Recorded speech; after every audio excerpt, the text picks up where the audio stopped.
You came back. Good. Pull up a chair and try not to make a sound. This is the last whisper. In a small town on the coast of Oregon, an old man spent 40 years running from a stranger only he could see. The stranger never shouted, never broke into a sprint, never even looked angry. He simply walked behind him, year after year, holding an old silver pocket watch that never stopped ticking. And when the old man finally decided to face him, he learned the stranger had not been chasing him at all. The stranger had been waiting for him to remember what he really was. This happened to a man named Daniel Rourke. At least that was the name printed on his driver's license, his hospital forms, and the yellowing newspaper clippings that still sit in a police evidence box in Clatsop County. Daniel was born in 1948 in a fishing town near the Oregon coast, the kind of place where the air always smelled like salt, diesel, wet rope, and old wood. His father repaired boats. His mother worked nights at a motel off the highway. Daniel grew up quiet, polite, and forgettable in the way some children become forgettable when nobody has enough time to notice them. People who knew him as a boy said he had one strange habit. He hated clocks. Wall clocks, wristwatches, kitchen timers, the big clock above the school office. He hated all of them. Teachers thought he was nervous. His mother thought he was dramatic. His father told him to toughen up. But Daniel never said clocks scared him. He said they were too loud. Not the ringing, not the ticking everybody else heard. Something underneath it. A second sound, like something breathing between each tick. By the time Daniel turned 22, he had left Oregon for Chicago. He became a junior copywriter at a small advertising firm, wore cheap suits, drank too much coffee, and lived in an apartment where the heat clanked all winter. He was not successful, but he was close enough to successful to pretend. He had a desk, a paycheck, and people who called him Dan instead of Daniel. For a while, that seemed like a life. Then, one Wednesday morning in November, everything changed. Daniel was walking to work through a narrow street behind the elevated train tracks. It was cold enough that the puddles had a skin of ice over them, and the whole city sounded metallic. Trains screamed above him, cars hissed through slush. Somewhere, a church bell struck 8. That was when he saw the man. The man stood across the street under a broken street lamp, perfectly still, facing Daniel. He looked ordinary at first glance. Gray coat, brown gloves, dark hat pulled low. He might have been a commuter waiting for a cab, but something about him was wrong in a way Daniel could not explain. The man did not seem cold. He did not shift his weight. He did not blink. And in his left hand, he held a silver pocket watch. Daniel kept walking. He told himself not to stare. He told himself the man was nobody. Just another tired face in a tired city. Then the man lifted the watch to his ear. Daniel heard it from across the street. Tick, tick, tick. Every other sound in Chicago dropped away. The train, the cars, the bell, the wind, all of it thinned into the background until there was only that watch. The man turned his head and looked directly at Daniel. Daniel ran. He did not jog. He did not hurry like a man late for work. He ran so hard that his briefcase flew open and papers scattered behind him into the dirty snow. He ran through traffic, past a bakery, down an alley, and into the lobby of his office building with one shoe unlaced and blood in his mouth from biting his tongue. The receptionist asked if he had been mugged. Daniel said no. His boss asked why he was shaking. Daniel said he slipped on ice. For the rest of the day, he sat at his desk and listened to the wall clock. At 5:13 p.m., he took the clock off the wall and put it in the supply closet. Nobody saw the man again that day. Daniel did. Not with his eyes. That was the part he could not explain to anyone. It was not a sight. It was a pressure, a certainty, a cold hand closing slowly around the back of his neck.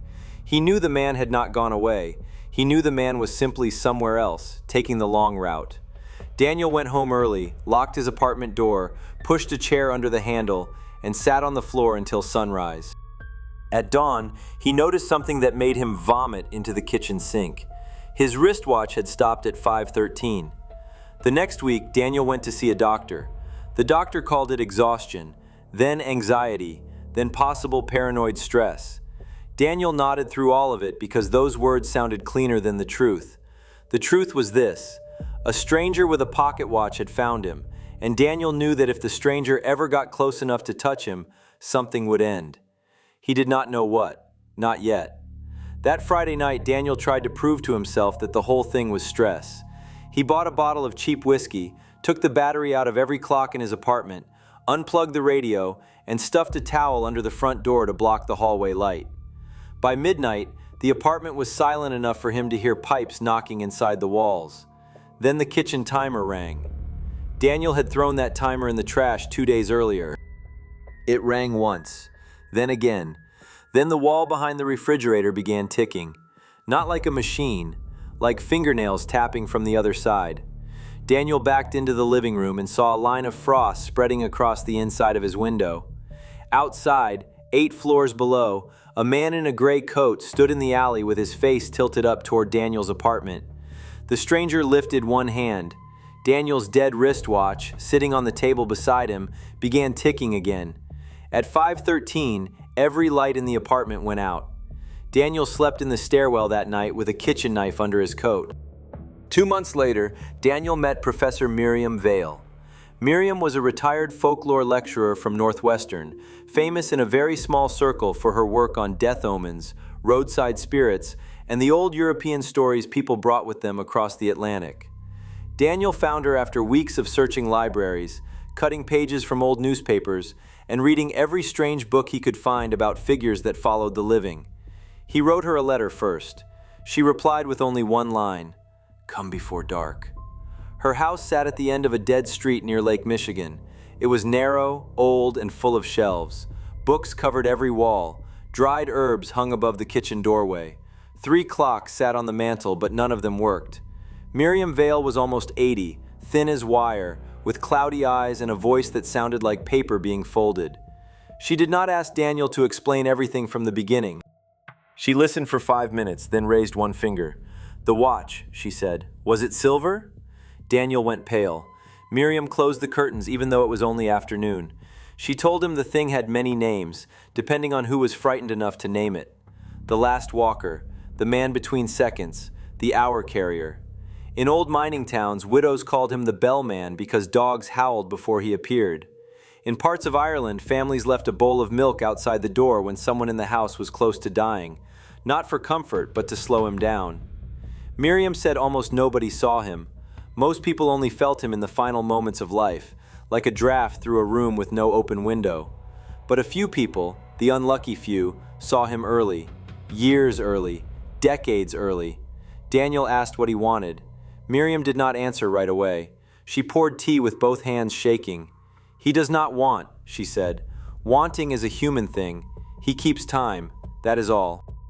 Daniel laughed once, sharp and ugly, because it was either that or scream. Miriam leaned forward. "Listen carefully. He walks because you walk. He rests because you rest. He gets closer when you look for him. He gets closer when you deny him. He gets closest when you think you understand him." Daniel asked if there was a way to stop him. Miriam looked toward one of the dead clocks on the mantel. "There are stories," she said. Daniel grabbed onto that word like a rope. Stories. That meant hope. But Miriam did not look hopeful. She looked ashamed. She told Daniel there was an account from 1896 about a railway clerk in Pennsylvania who saw the walker for 31 years. The clerk ran from town to town, changed his name twice, slept in train stations, and finally returned to the farm where he had been born. There, he waited in a cornfield with a loaded shotgun. The police found him alive at sunrise, sitting beside a dead stranger no one could identify.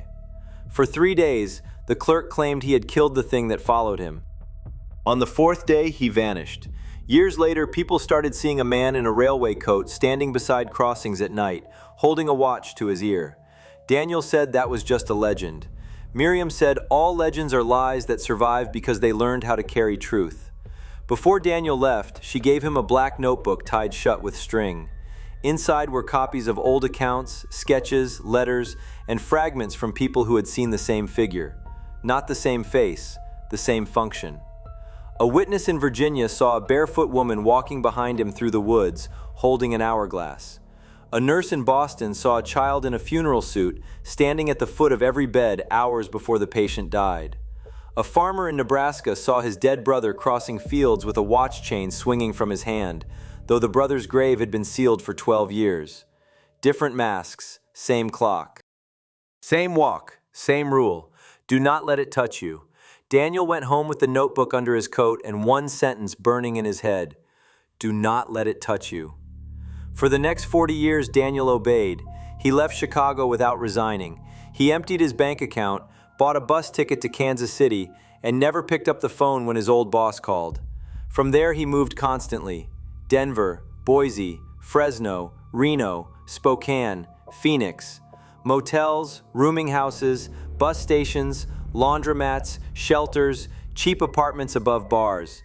He took whatever work paid cash and never stayed long enough for anyone to miss him when he disappeared. He stopped owning clocks. He stopped wearing watches. He stopped sleeping near windows. He learned which motels had back exits. He learned how to listen for footsteps in stairwells. He learned that dogs noticed the walker before people did. A dog could be calm one second and pressed flat to the floor the next, whining at an empty doorway. Sometimes the walker disappeared for months. Those were the worst months. Daniel would start buying groceries like a normal man. He would learn the name of the woman at the diner. He would sit in a park and let sunlight warm his face.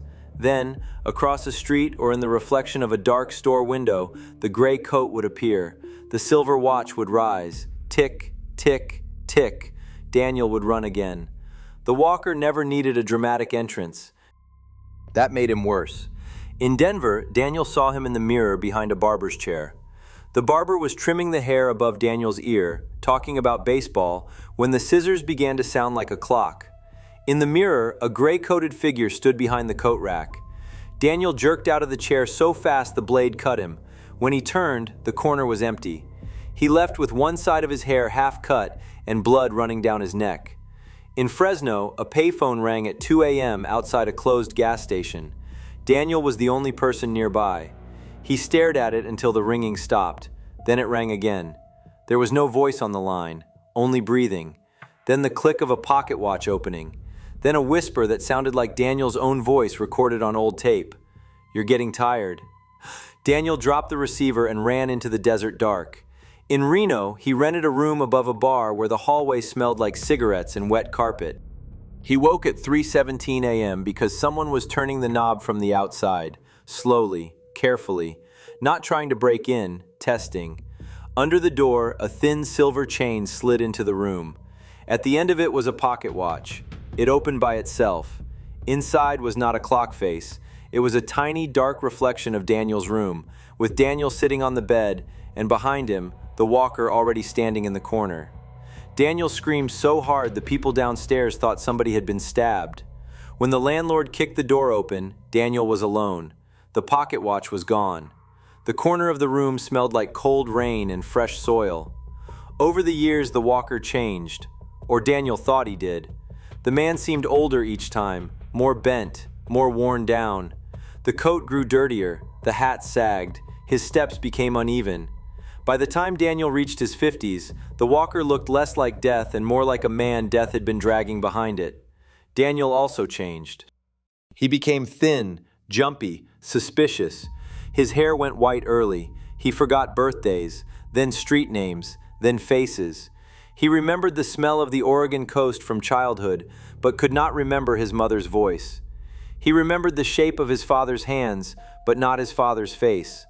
The running did something to him. It scraped him hollow. The hollowing did not happen all at once. It happened in small thefts. One morning, Daniel woke in a motel bathtub with all the lights on and could not remember his own middle name. He found it later on an old bank card and laughed until he cried. Another time, a waitress in Boise called him honey in the exact tone his mother used when he was sick as a boy. Daniel dropped his fork and stared at her because he knew the tone was important, but the memory around it had been eaten clean.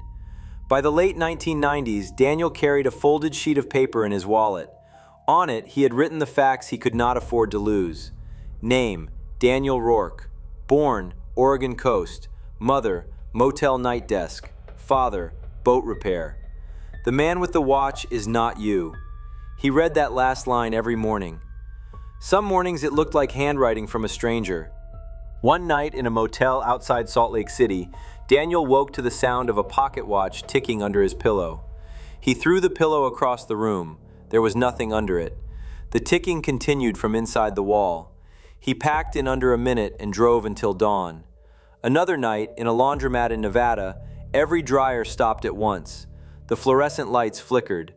Daniel looked up from a plastic chair and saw the walker on the other side of the glass. No street behind him, no reflection of passing cars, just the walker, standing in the dark outside, holding the watch. Daniel backed away. The walker placed one gloved hand on the glass. The glass frosted around his fingers.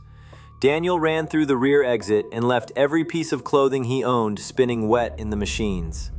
After that, Daniel stopped thinking of the walker as death. He thought of him as a debt, something patient, something that did not need to hurry because it already owned the ending.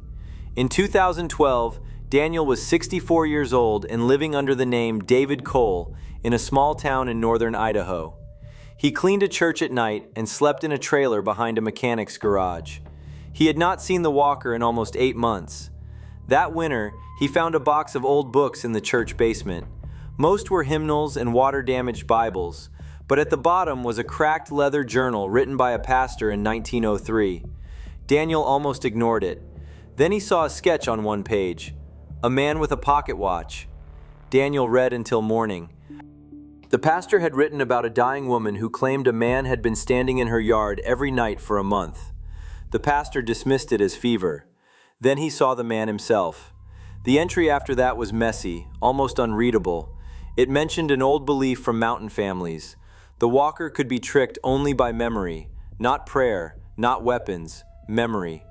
The pastor wrote that the walker had no true face of his own. He took shape from the lives he followed, their fears, their grief, their unfinished moments. The longer he followed someone, the more he gathered from them. Names, places, smells, voices, childhood rooms, favorite songs.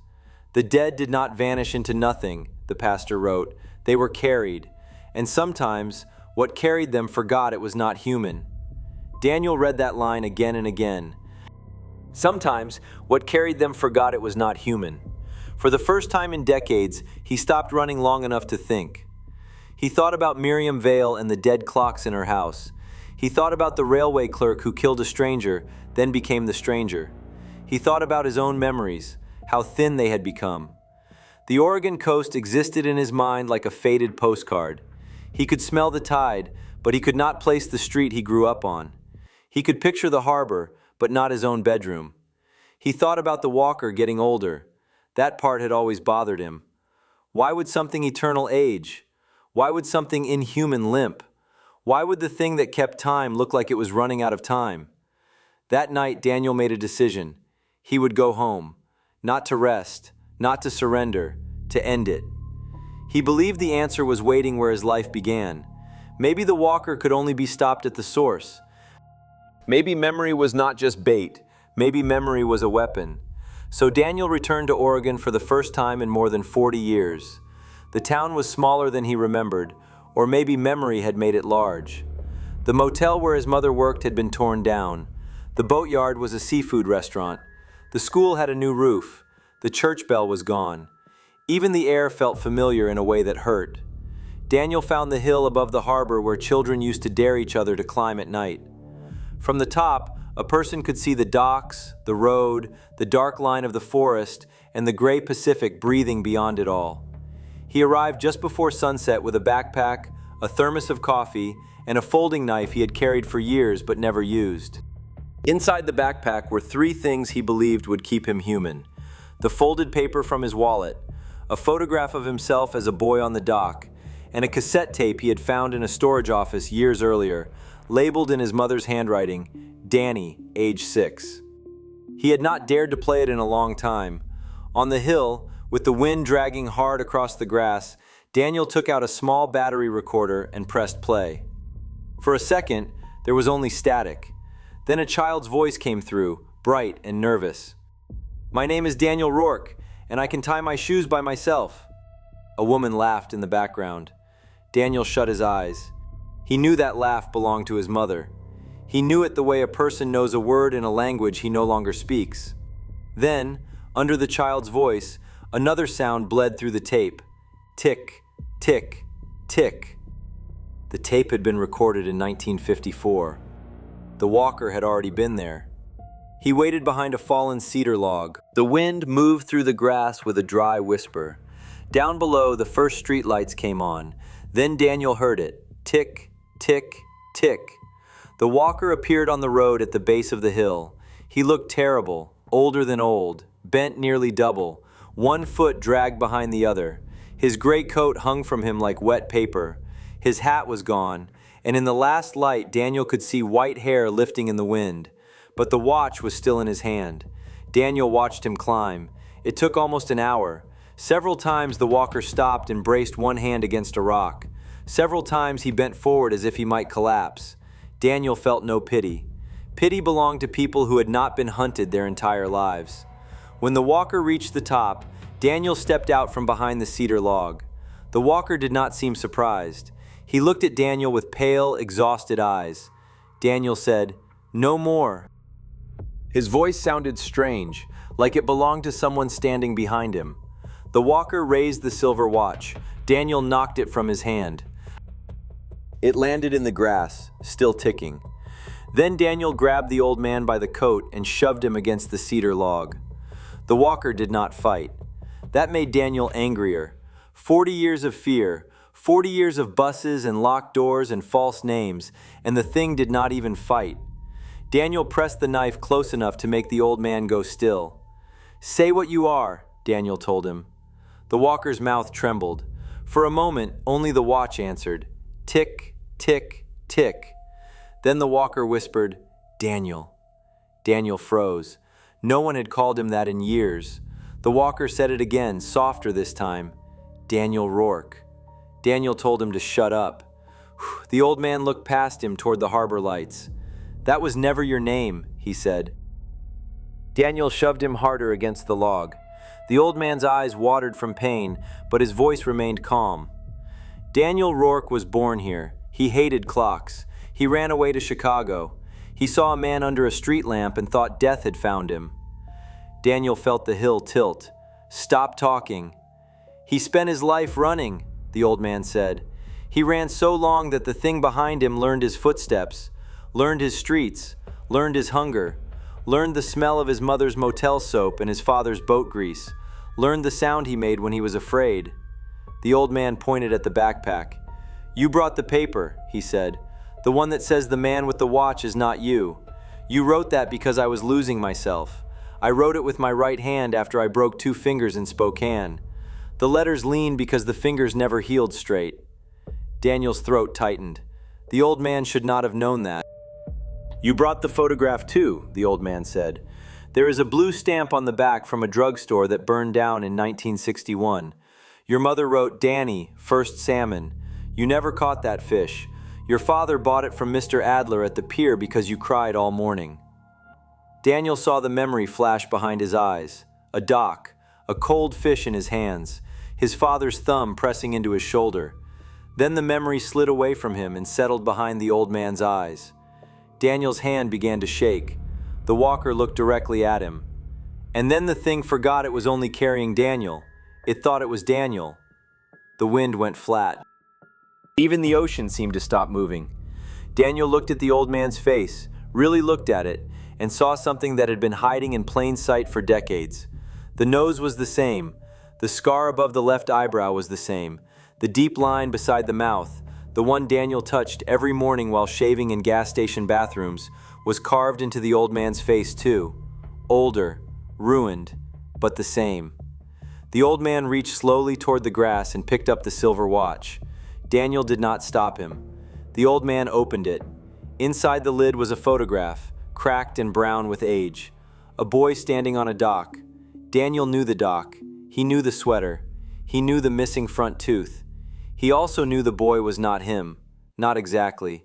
The old man said, "There was a night in Chicago. Do you remember it clearly?" Daniel did. The street lamp, the train, the watch, the running. "You remember what he saw," the old man said. You do not remember what he was. Daniel tried to answer, but no words came out. The old man closed the watch. The thing under the street lamp was not following him yet. It was becoming him. That is how it survives. It finds a life at the edge of breaking, walks behind it, gathers it piece by piece, and when the person can no longer carry the fear, the walker carries the person. Daniel's mouth filled with the taste of salt and metal. The old man continued. For 40 years, Daniel Rourke chased the shadow that stole him. He grew old. He lost homes, jobs, friends, and names. He followed every rumor, every footprint, every cold room. He followed you. Daniel looked down at his own hands. They were strong, too strong. No liver spots, no shaking, no swollen joints. The hands of a man in his 30s, not a man who had been born before 1950. That truth landed inside him with a soundless crack. The old man said, "You are the walker." Daniel stepped back. The name Daniel loosened inside his skull like a nail pulled from rotten wood. Behind it, something else moved. Something older than streets, older than language, older than grief. The hill darkened around him, not because the sun went down, because the world had stopped pretending he belonged inside it. The grass no longer brushed his ankles. The wind no longer touched his skin. The harbor lights below were not warm little windows anymore. They were marks, tiny burning marks beside lives with timers hidden inside them. Daniel looked at the old man and understood why his own reflection had always felt slightly late in mirrors. It had been copying someone else.